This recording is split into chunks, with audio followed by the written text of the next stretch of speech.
A little bit about Sean.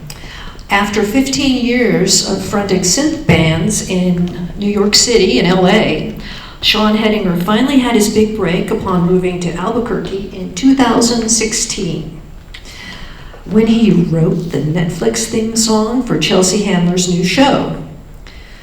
Launching his Neon Moon Studios from there, he scored films and written custom music for clients like Amazon, YouTube, Lionsgate, MTV, and the Hallmark Channel.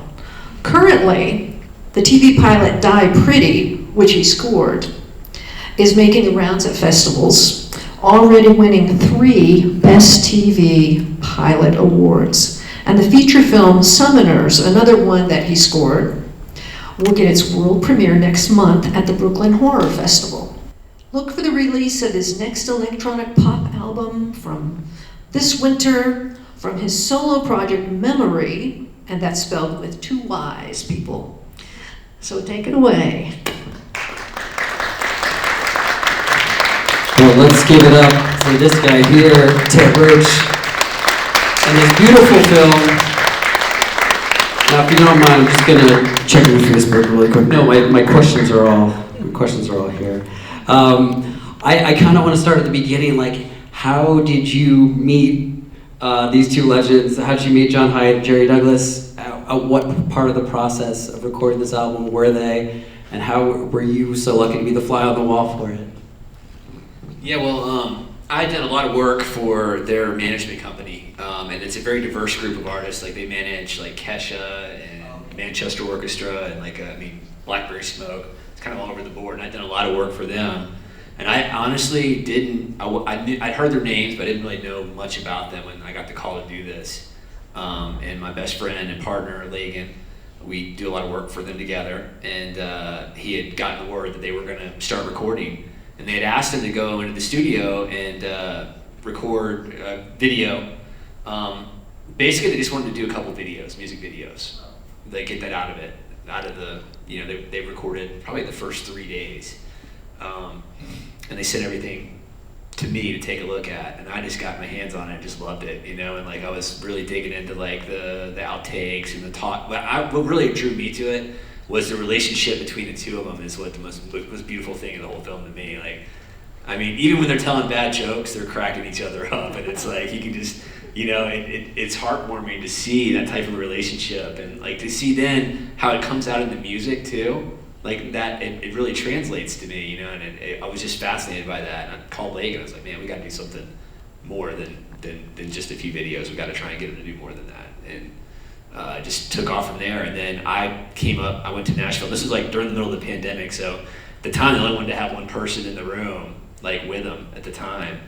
And we basically, said, hey, we need somebody else to come and help. We want to do something. We want to set up a couple more cameras. We want to do interviews. And I drove up to Nashville, and that was the first time I'd been out, since the pandemic too. This was like October of 2020, I guess.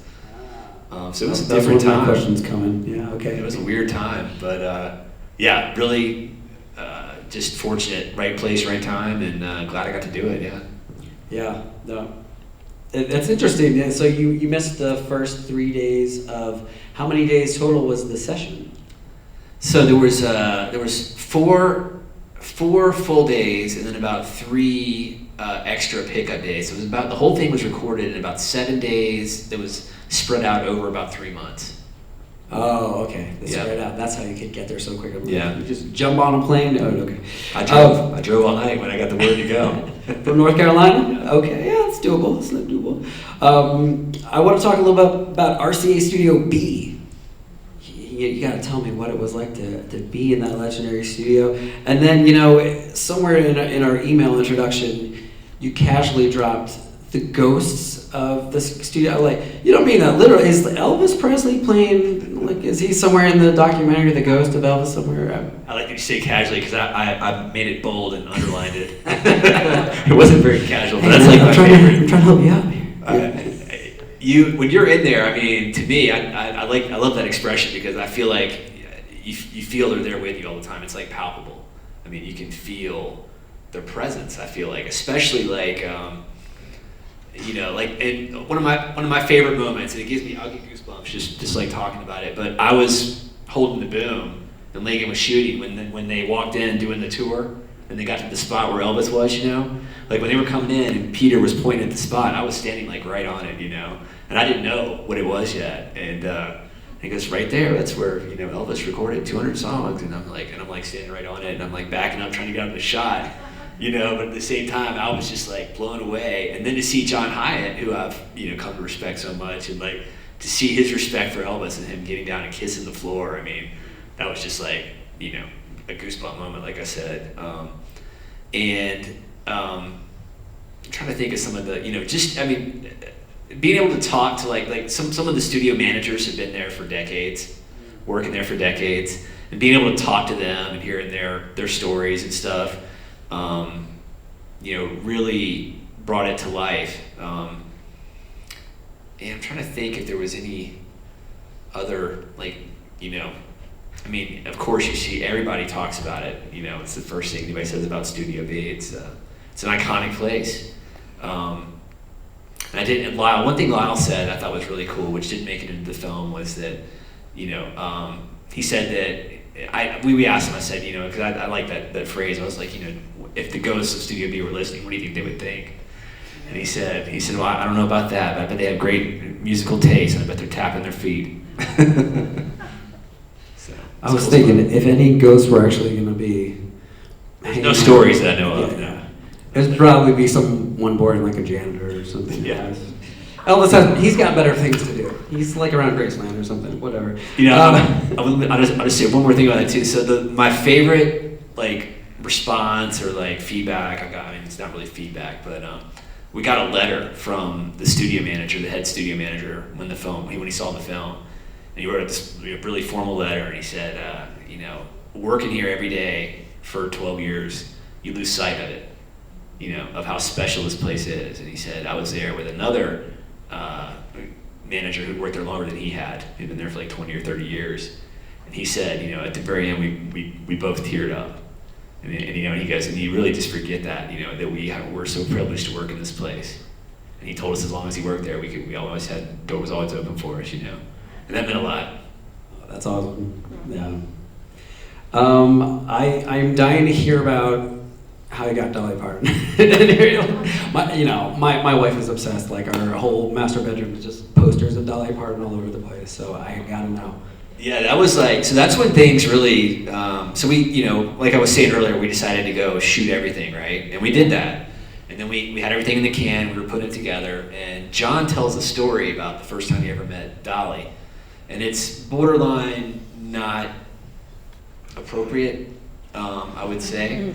And, but with her, I mean, not in a bad way or rude way, I don't want to say that, I don't want to get any rumors started or anything, but it was not something we wanted to put in there. But we wanted to talk about Dolly, and like her picture's in there, and me and Lagan started talking. We're like, man, we got to get Dolly. If we get Dolly, this thing's gonna take off. We're gonna have a real film now, you know. And we started trying to track her down, and we ended up. He got in touch with her manager, and he told us, he's like, well, we'll think about it. Send us over, you know, what you want to do. Be ready. We'll call you. And we went back and forth like that for like 4 months, you know. And it was like every week, it was like a weekly, you know, ritual was to send Dolly's manager an email and see if we could get the interview. Take a hint, dude. No, we don't do that. You have to tell us a firm no, or it's just not going to happen. But finally, like, he was like, look, you know, the most you're going to get is 10 minutes. And he's like, and Dolly doesn't want anybody else in the room, so we're going to shoot it. Send us your questions. And I wrote up like, you know, 10 questions. And he wrote us back, and he's like, you know, are these in your priority order? Because this is more than 10 minutes. You're not going to get all these. So we wrote it again and sent it. And then we didn't hear from him for like another like 2 months. I mean, it was like a 6-month process. And all of a sudden one day, we get an email with an attachment, and it was the interview. They'd shot it, done it, had told us they were doing it, and like we were just like, I mean, on cloud nine. We were so happy. And you know, and it was very short, and there's only like, they did 5 questions. But she is so good and so on it that I got to use like almost every second of that interview in the film. She is polished and she hits all the She marks. is, She yeah. says all the right things. There was no redos. There was no like fumbled words. I mean, she's done that 1,000 times, you know. And Lyle was the same way too. Lyle was really well versed in how to make a documentary. Like he knew like the stuff that we would tell him. He was already rephrasing her questions in the answer, and he was like, he would back up and say, "Oh, that's not going to cut too well. Let me try that one again for you." Things like that. So he was. You need a sizzle quote right here. Let me help you out, buddy. Yeah. So every film project has its usual share of challenges, let alone COVID. How was navigating all those protocols with it? Because you said it was 2020. Remind me, October? Yeah, when we started shooting, first shooting was in October, and then another few days in January, and then there was a few more pickup days, And the interviews came whenever we could get them. Okay. So that was the extra part of the process. And, we've already talked about kind of how the protocols in the studio were different. Like, And did you have a big crew? I mean, you guys all had to be screened or something? No, we did, and they didn't want a lot of people in there. So basically, it was just me and Lagan. Except for one day, we had 3 cameras in there, they screened us. We had to mask the whole time. The crew had to mask the whole time. We didn't take ours off at all. They took our temperature when we came in, and the vaccine wasn't available the first round. But the second round, I can't remember if they made us show a vaccine card or not. But everybody had been vaccinated by January. Okay. But the biggest thing it interrupted was the interview process with the other people. Oh yeah. Like Dolly and Lyle and people like that. Like they didn't want, especially they're a little bit older. And they didn't at that point. There was a lot of unknowns. They didn't want other people in their studio filming. So with Lyle. He had his own video guy in Texas, and that was a Zoom interview where we were asking questions through Zoom, getting answers back on Zoom. With Emmylou, it was like I wasn't able to go, so we sent a crew, and I was on a headset from Chapel Hill, asking the questions and watching the interview and talking with her through another interviewer who was doing it. But man, I would have. That was the one thing I regret is that I would have loved to met all those people so much, and just couldn't do it during that time. You got to play all their local town festivals. Just we're here, Emmylou. What's up? Let's see. Yeah, what non-COVID challenges came up, and how did you deal with it? Well, I think one of the biggest challenges with this project has been, and with a lot of projects like this, is you start with something small. And depending on where the money's coming from, where the financing's coming from, you have to keep convincing people along the way that there's something bigger here than what they thought, and it's worth it because it's not what they wanted, really. I mean, they were thinking a couple videos, and now we're, 3 years later and 20 festivals, and we have a couple, we have interest from distributors, but there's still a budget is needed to still get it out the door and get it broadcast. So I think, there's challenges all along the way. So I think, but the biggest thing is just like, never giving up and persevering to get it done, which we're not there yet, honestly. I mean, we still have a lot of work to do, as I was telling you before. Well, yeah. As long as we can keep doing this, people like us, we're going to love watching this movie. Thank you for doing it. One last question. Just to be there in the sessions of it was very emotional to watch. What was the highlight for you to actually be there? I mean, honestly, the highlight was probably being there with John when he got down and kissed the floor. That's what I remember. That pops to my mind before anything else. And for me too, like I conducted the interview with the two of them, and that was really, I got so pumped for that because what I did is when I knew I was going to do it, I went through, we had like probably maybe about 40 hours of multicam footage, and I went through everything like the week before I did it, and like I wanted to make sure I'd seen every little second, everything they did, so I had all the questions down. Like I stayed up all night getting ready, and then I drove to Nashville to do it, and like, to be able to sit there with these two guys, and try to pick their brains and keep them into the process and get them into the process. Because it could have been a dead interview. And when I got there that morning, it was the first time I had met John too. Oh, really? And Okay. because Lagan had done the first couple of days, and we wanted to get him. This was it was December, and it was about 30 degrees outside, and all the footage we had done was inside the studio. And I'm like, we got to get him outside. We got to go outside and walk around a little bit. And he's like, okay, yeah, cool. You go tell him that. I was like, all right. Why is that gonna be a problem? And he was like, oh no, it's not gonna be fine. Don't worry. And he's like smiling, I was like, hey, Mr. Hiatt, we like to take a little walk around the block with you. Is that okay? He looked at me and he was like, looked over his glass. He was like, Theodore, why would I want to do that? It is 30 degrees outside, Because it'll look cool for the movie. And I told him, I was like, we have nothing outside. We want to do it. And he begrudgingly did it. But that was the first thing of the day, and I was like, oh man, that was before the interview. I was like, this is going to be a tough interview. But they really, I think as soon as they knew, when I started talking about all the little things I had seen, they knew how much I watched it, they got into it too. And them playing off each other. Like they were laughing. Like they were really, into the interview and teasing each other through it. You know what I mean? That's what made it great, and that was the moment that the management company and even Lagan, my partner, realized that that we really did have something. Was that interview? Because it's great. I mean, it was about a 3.5 hour interview, and John, it was famous. When they were shooting, when it got to be 6 o'clock, he was out the door. It could be mid take, he'd be out the door, going on his way home. But that was the only day we were going to get that interview, and he stayed till about 7:15. At the end, the stage manager was like, oh my God, I can't believe you got him to stay here that long. So that was cool. Yeah, you broke curfew. Yeah, you can feel their friendship. It's really cool and special that you documented that. Are there any questions out here? Anybody? Oh, yep. First of all, congratulations. It was beautifully shot, and I did see the love between John and Jerry. Oh, thank you for capturing that. I guess my question would be, was black and white always on your mind from the get-go? No, that was funny. This was an email. He predicted this. You don't have to answer. You don't have to ask that one. It's going to come up.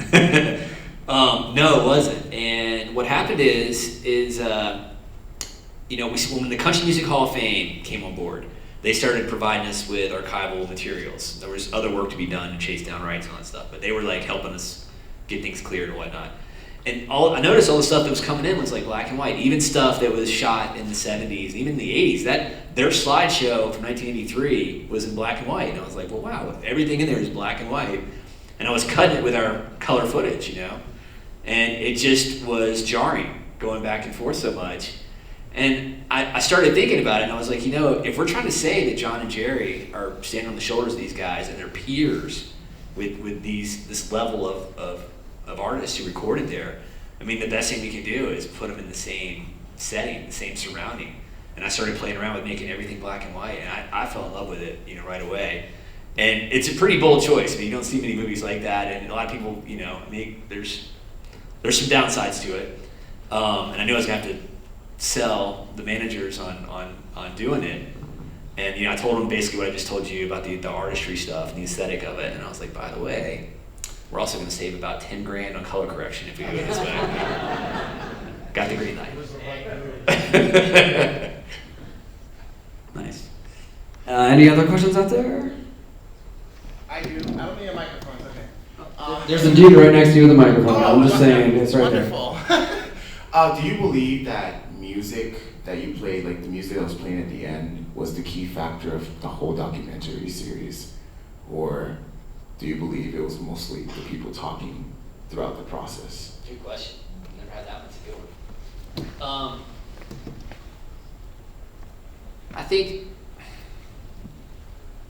think it has to be both. I think that what makes it special is being able to see the people talking about the music. I think that music's what brings people in to see it because they know who these guys are. But the only reason they know them because these guys there's not documentaries about John and Jerry out there.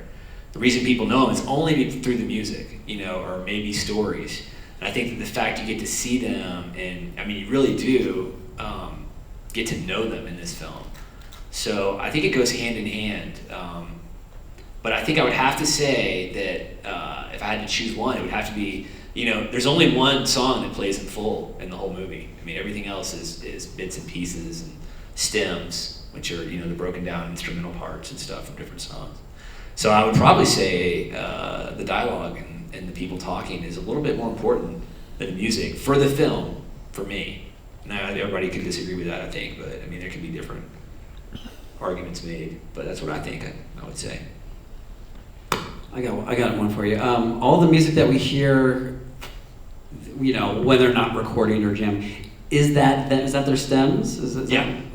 Yeah, a lot of stem work. I did a lot of stem work. Got all the stems, and I love that. It's cool to be able to take out the voice and to like remix. Yeah, there's a lot of that. And the stems were even mixed. Like that's why the music sounds so good. You know, we still need the money to do a sound mix on the dialogue, but the music sounds great because that was done for the album. So I mean, I got that. It was ready to go. So the only music that's not there's a couple things that aren't on the album, which is the end song is an old John Hiatt song, "Terms of My Surrender," and when they're doing the studio tour, that whole like 12-minute section is Jerry playing with Chet Atkins, Sam Bush, Bella Fleck, and I'm missing somebody else, another like all-time great Americana bluegrass artist. It was 1992, like a Christmas special thing they were doing. Chet wanted to record, like Jerry said, got them all together. And man, I was so excited when I found that, and they let me use it for free too. So that was a score. Those are the only things that aren't on Leftover Feelings, the album.